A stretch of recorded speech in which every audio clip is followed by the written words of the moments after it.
സംസ്ഥാനത്തെ ട്രോളിംഗ് നിരോധനം ഇന്ന് അർദ്ധരാത്രി അവസാനിക്കും. 52 ദിവസം നീണ്ടുനിന്ന നിരോധനത്തിന് ശേഷമാണ് ബോട്ടുകൾ അർദ്ധരാത്രി കടലിലേക്ക് ഇറങ്ങുന്നത്. 3500-ലധികം യന്ത്രവൽകൃത ബോട്ടുകളാണ് ഇന്ന് അർദ്ധരാത്രിയോടെ കടലിലിറക്കുന്നത്. 3500-ലധികം യന്ത്രവൽകൃത ബോട്ടുകളാണ് ഇന്ന് അർദ്ധരാത്രിയോടെ കടലിലിറക്കുന്നത്. ട്രോളിംഗ് ബോട്ടുകളും പേഴ്സിൽ ബോട്ടുകളുമാണ് കടലിൽ ഇറങ്ങുക. എന്നാൽ ഗിൽനെറ്റ് വിഭാഗത്തിൽപ്പെടുന്ന ബോട്ടുകൾ കുറച്ച് ദിവസം കൂടി കഴിഞ്ഞ് കടലിൽ ഇറങ്ങും. പരമ്പരാഗത മത്സ്യത്തൊഴിലാളികൾക്ക് ട്രോളിംഗ് നിരോധന കാലയളവിൽ കടലിൽ പോകുന്നതിന് തടസ്സമില്ലെങ്കിലും മത്സ്യത്തിൻ്റെ ലഭ്യതയിൽ ഇത്തവണ വലിയ കുറവാണ് രേഖപ്പെടുത്തിയത്. ഇത് മീനിൻ്റെ വില ഗണ്യമായി വർദ്ധിക്കാനും കാരണമായി.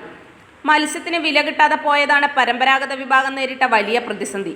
അമേരിക്ക ചെമ്മീൻ ഇറക്കുമതി നിരോധിച്ചത് പരമ്പരാഗത മത്സ്യത്തൊഴിലാളി സമൂഹത്തെയും ബാധിച്ചു.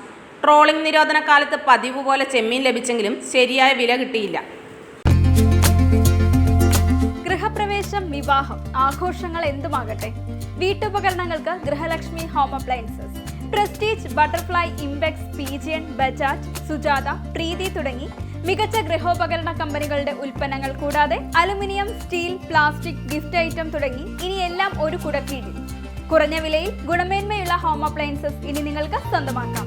ചുരുങ്ങിയ കാലം കൊണ്ട് മലയോര മനസ്സുകളിൽ ഇടം പിടിച്ച സ്ഥാപനം ഗൃഹലക്ഷ്മി ഹോം അപ്ലയൻസസ്. വില്ലേജ് ഓഫീസിന് സമീപം, ബസ് സ്റ്റാൻഡ്, ചെറുപുഴ.